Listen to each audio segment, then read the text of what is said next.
Assalamualaikum. Bagaimana kabarnya anak-anak? Sehat semua? Bagus. Sebelum kita mulai pembelajaran hari ini, kita berdoa dulu ya. Yuk, tangannya silahkan ditaruh di depan. Berdoa, mulai. A'udzu billahi minasyaitonir rajim. Bismillahirrahmanirrahim. Alhamdulillahi rabbil alamin. Ar-Rahmanir-Rahim. Maliki yaumiddin. Iyyaka na'budu wa iyyaka nasta'in. Ihdinas shiratal mustaqim. Shiratal ladzina an'amta 'alaihim ghairil maghdubi 'alaihim waladdallin. Amin. Bismillahirrahmanirrahim. Raditu billahi rabbah wa bil islami dina wa bi Muhammadin nabiyyan wa rasulah. Rabbi zidni ilma warzuqni fahma. Amin ya rabbal alamin. Bagus. Semangat anak-anak. Kok lemas semua? Yuk, mana semangatnya? Semangat. Bagus. Nah, coba kita lebih semangat lagi belajarnya. Kita nyanyi dulu, oke? Nah, semangat pagi semua, apa kabar? Baik. Semangat pagi semua, apa kabar? Baik. Semangat pagi semua, apa kabar sekarang? Semangat pagi semua, apa kabar? Baik. Coba Bu Guru ingin tahu siapa yang mau menyanyi. Oke, kita nyanyi semua ya. Selamat pagi semua, apa kabar? Baik. Selamat pagi semua, apa kabar? Baik. Selamat pagi semua, apa kabar semua? Selamat pagi semua. Bagus. Sudah semangat ya anak-anakku? Sudah siap belajar? Oke, kita mulai ya. Nah, sebelum pembelajaran dimulai, coba sekarang kita bersama-sama menyanyikan lagu Indonesia Raya. Minta tolong Doni, kamu pimpin ya. Sini maju ke depan. Untuk yang lainnya berdiri ya. Ayo berdiri semua. Kita menyanyikan lagu Indonesia Raya. Nah, sekarang Bu Guru absen dulu ya. Siapa yang hari ini tidak masuk? Coba sekarang kalian lihat dulu kanan dan kiri kalian, ada nggak temannya? Siapa yang nggak masuk hari ini? Ada yang nggak masuk? Berarti masuk semua ya. Sekarang nihil ya. Oke. Untuk kerapian bagus, semuanya sudah rapi. Baju sudah dimasukkan di dalam, kemudian juga sudah memakai ikat pinggang. Bagus sekali kerapiannya. Pada pembelajaran minggu lalu, kita telah mempelajari tentang ide pokok. Ada yang masih ingat apa itu ide pokok? Coba angkat tangan, siapa yang masih ingat? Coba, Zila. Bagus. Ide pokok atau gagasan utama adalah sebuah topik yang akan dibahas di dalam sebuah paragraf. Sebuah paragraf yang baik memiliki ide pokok dan beberapa kalimat penjelas. Ide pokok berfungsi sebagai topik pembahasan, sedangkan kalimat penjelas berfungsi untuk menjelaskan topik tersebut. Sebuah paragraf harus memiliki ide pokok dan kalimat penjelas yang saling berhubungan. Nah, sekarang kita akan mempelajari informasi penting dalam sebuah paragraf yang mengandung unsur 5W dan 1H. Coba Ibu tanya sekarang, apa sajakah unsur 5W 1H itu? Ayo, siapa yang bisa jawab? Bisa mengajukan tangannya ya. Coba Adi, apa aja? Kurang tepat. Sinta. Nah, bagus sekali. 5W plus 1H itu terdiri dari 1 what, yaitu apa yang terjadi. Kemudian yang kedua adalah who, menanyakan siapa yang terlibat dalam peristiwa tersebut. Yang ketiga ada why, mengapa hal itu bisa terjadi. Yang keempat ada when, kapan peristiwa itu terjadi. Dan yang kelima ada where, di mana peristiwa itu terjadi. Kemudian untuk yang satu hanya itu adalah how, bagaimana peristiwa itu terjadi. Dari sini, apakah kalian sudah paham semua anak-anak? Ada yang mau ditanyakan dulu? Oke. Nah, anak-anak, ada yang tahukah kiranya kapan bendera merah putih dikibarkan? Apa makna bendera merah putih bagi negara Indonesia? Sebelum menjawab pertanyaan tersebut, ayo kita pahami terlebih dahulu tentang teks proklamasi. Bu Guru bacakan teks proklamasinya ya. Proklamasi. Kami, bangsa Indonesia, dengan ini menyatakan kemerdekaan Indonesia.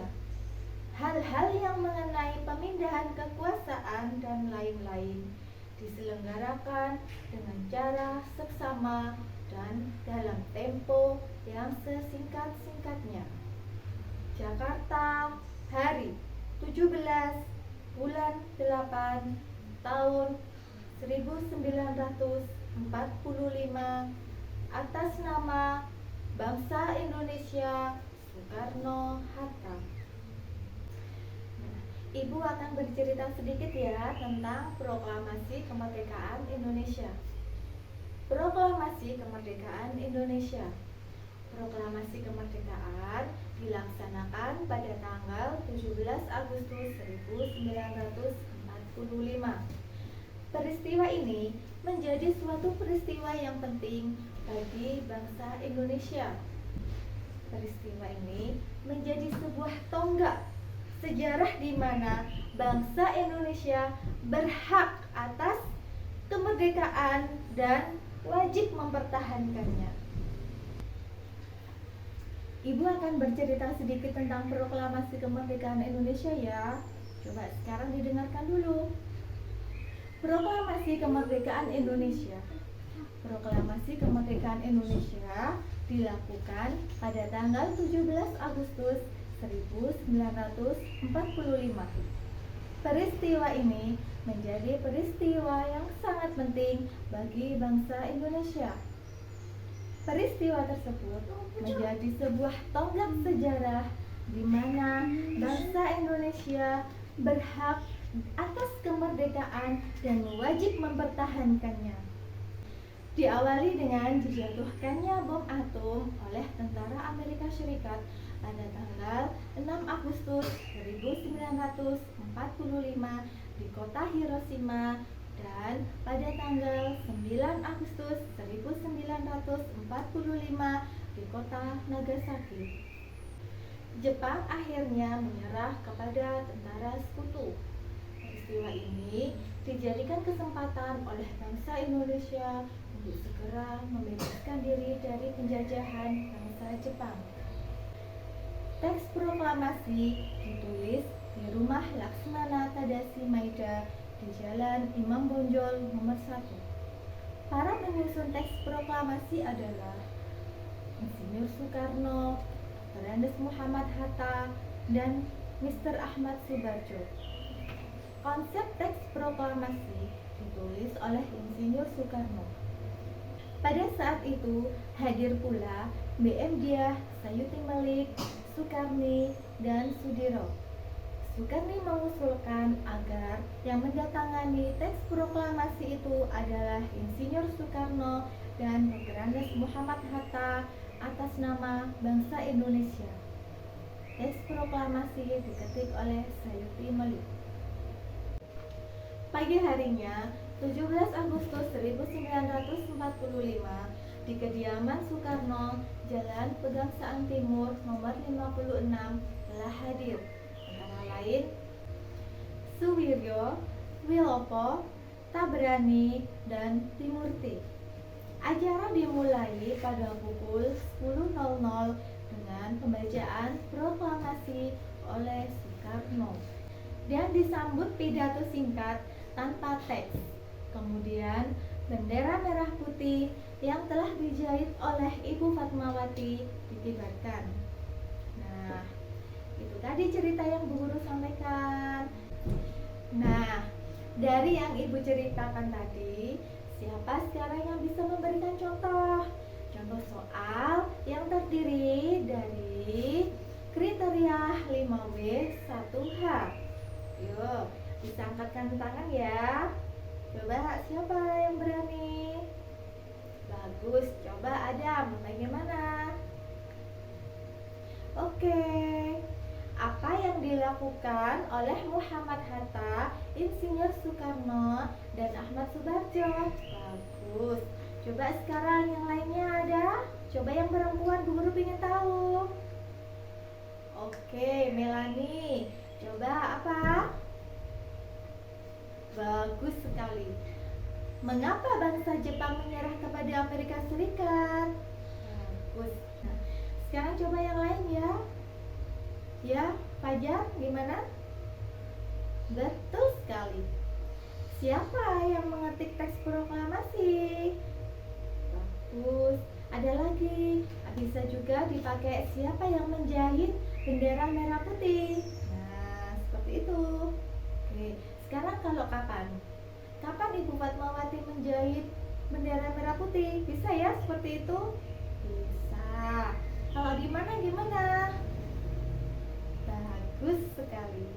Di mana teks proklamasi dibacakan? Ya seperti itu ya. Dan lain sebagainya. Nah, dikarenakan semua sudah mengerti semua ya, sudah paham. Sekarang Ibu Guru kasih tugas ya. Coba kalian buat pertanyaan yang sama seperti yang tadi dicontohkan dan dikerjakan di LKPD yang Ibu berikan. Sudah selesai semua anak-anak? Ya, bagus. Kalau sudah selesai dikumpulkan ke depan ya. Nanti akan Ibu nilai hasilnya. Anak-anak hebat, kalian tahukah bahwa kita memerlukan kemampuan untuk melakukan penyesuaian atau biasa disebut dengan adaptasi. Nah, ketika kita ingin menciptakan kerukunan dalam peradaban, otomatis kita perlu adaptasi dengan lingkungan kita. Coba, siapa yang masih ingat dengan pepatah di mana bumi dipijak, di sana langit dijunjung? Ayo, siapa yang tahu? Coba Marwah. Ya, benar sekali. Apabila kita berada di tempat yang baru, maka kita perlu menyesuaikan diri dengan keadaan setempat agar kita bisa diterima dan hidup berdampingan dengan damai. Hal ini pun juga diberlaku pada tumbuhan loh ya. Agar keberlangsungan hidup terjamin, maka tumbuhan harus mampu melakukan adaptasi sesuai kondisi lingkungannya. Bagaimana cara tumbuhan beradaptasi? Yuk kita pelajari. Ya, benar sekali.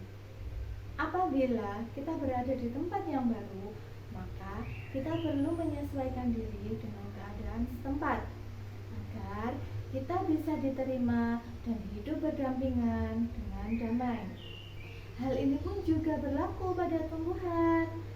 Agar keberlangsungan hidupnya terjamin, maka tumbuhan harus mampu melaksanakan adaptasi sesuai kondisi lingkungannya. Bagaimana cara tumbuhan beradaptasi? Yuk kita pelajari. Ada yang tahu ini bunga apa? Daun teratai, bundar, dan lebar. Fungsinya adalah agar daun dapat menyerap cahaya matahari sebanyak-banyaknya. Hal ini akan berdampak pada saat penguapan air dan berfotosintesis. Daun teratai memiliki larutan yang bermanfaat sebagai pembersih daun. Teratai memiliki batang dengan rongga di dalamnya. Rongga ini berfungsi untuk membawa oksigen ke batang dan akar. Meskipun akar berada di dalam air, akar masih tetap dapat bernafas. Nah, anak-anak hebat, dari cerita yang Bu Guru bacakan tadi, sekarang silahkan kalian mengerjakan tugas yang kedua, yaitu membuat soal atau pertanyaan yang mengandung unsur 5W1H. Bagus sekali, tugasnya sudah selesai semua. Nah, sekarang kita evaluasi kembali pembelajaran yang telah kita pelajari hari ini. Ayo, Mapa masih ingat yang pertama kita membahas apa? Coba Ridho, apa? Ya, bagus sekali. Unsur dalam pembuatan soal yang mencakup dari 5W plus 1H. Kemudian yang kedua siapa? Ada yang bisa? Ya, Amira, coba apa ya? Iya, ciri-ciri tumbuhan beradaptasi dengan lingkungannya. Bagus sekali. Sebelum kita akhiri pembelajaran kali ini, Bu Guru mau mengingatkan ya, jangan lupa tugasnya tetap dikerjakan di rumah dan materi untuk hari ini dibaca kembali. Mari kita akhiri pembelajaran kita hari ini dengan bacaan Alhamdulillahirabbil alamin. Sebelum kita pulang, kita berdoa terlebih dahulu ya. Tangan taruh di depan. Siap, berdoa mulai. A'udzu billahi minasyaitonir rajim. Bismillahirrahmanirrahim. Wal asri innal insana lafi husrin illalladzina amanu wa amilus solihati wa tawasaw bil haqqi wa tawasaw bis sabr. Shadaqallahul azim. Bagus sekali. Tetap semangat ya anak-anak untuk pembelajaran kita di esok hari. Ibu akhiri. Assalamualaikum warahmatullahi wabarakatuh.